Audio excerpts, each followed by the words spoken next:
Today I want to talk about getting your products sold at Whole Foods.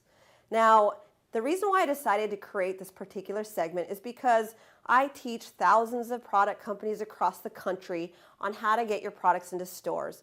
And people always ask me about Whole Foods. They ask me about other retailers, but Whole Foods seems to come up often. So what I wanted to do in this particular segment is to really just empower you and inspire you to succeed by giving you some nuggets of information to help you think through getting your product into that store.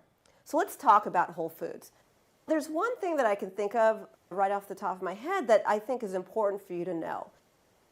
When you try and get your products into a major retailer, say a Walgreens or a Walmart or some other major retailer, what typically happens is they have one buyer who buys for all of their stores. So they typically have one corporate buyer who buys products for all of their stores. So if you have a specialty food product, there's typically a specialty food buyer or something to that extent at these major retailers. And the good news is one buyer can buy lots of units of your product because they buy for all of their stores.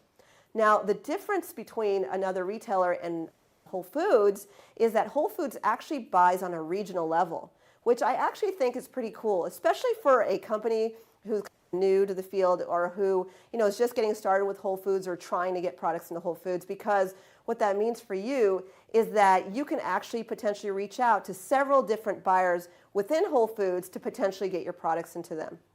So let me explain.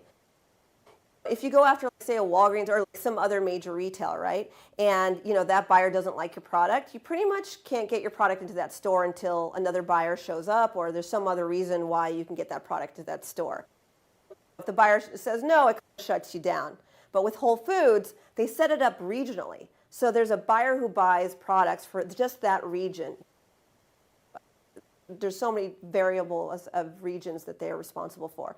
So what that means to you is that there is a buyer for one region and another buyer for another region and so forth. So you could conceivably reach out to one buyer at Whole Foods. The buyer can say yes to you. That would be great, and you can sell your products to them for that region. Or they could say no to you. But either way, you have several other buyers within Whole Foods that you can sell to. My purpose in explaining this to you is that there's lots of opportunity to make money at Whole Foods. One buyer might not have enough budget to buy your product, but in another region, that same buyer might be able to buy products for that particular region. So the ultimate goal here is to help you make money. And so if you know that, if one Whole Foods buyer says no to you, you can go to another Whole Foods region and find that buyer and reach out to them accordingly.